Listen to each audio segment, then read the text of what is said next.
మోకాళ్ళకి తిరిగి మళ్ళీ గుజ్జుపడుతుంది. మనం చాలా రకాల మెడిసిన్ వాడుతూ ఉంటాం. మామూలుగా కొంతమంది యూఎస్ నుంచి గుజ్జుపట్టే చాక్లెట్లని, లేకపోతే కాల్షియం టాబ్లెట్లు తెచ్చా, ఇవి వాడితే మీకు గుజ్జుపట్టిద్దని చాలామంది చూపిస్తూ ఉంటారు. కొంతమంది ప్లాస్మా థెరపీ చేపిస్తారు, కొంతమంది స్టెమ్ సెల్ థెరపీ చేపిస్తారు. కానీ గుజ్జు పడుతుందా? ఈ పెద్ద క్వశ్చన్ మార్క్ మనందరికీ. మామూలుగా బేసిక్గా మన బాడీ హార్మోన్సే రిలీజ్ చేయాలి. మన సైనోవియల్ ఫ్లూయిడ్ అంటాం, గుజ్జుని సైనోవియల్ ఫ్లూయిడ్ అంటాం. అది మన హార్మోన్సే రిలీజ్ చేయాలి. ఆ హార్మోన్ రిలీజ్ చేయాలంటే ఫస్ట్ మనం ఏం చేయాలి? జాయింట్ స్పేస్ ఇంప్రూవ్ చేయాలి. జాయింట్ స్పేస్ ఇంప్రూవ్ చేయాలంటే ఫ్లెక్సిబిలిటీ ఎక్సర్సైజ్ చేయాలి.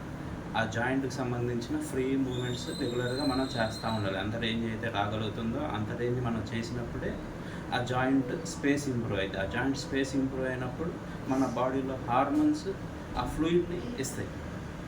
అందుకని ఏం చేయాలి? మనం first avoid pills and start doing exercise.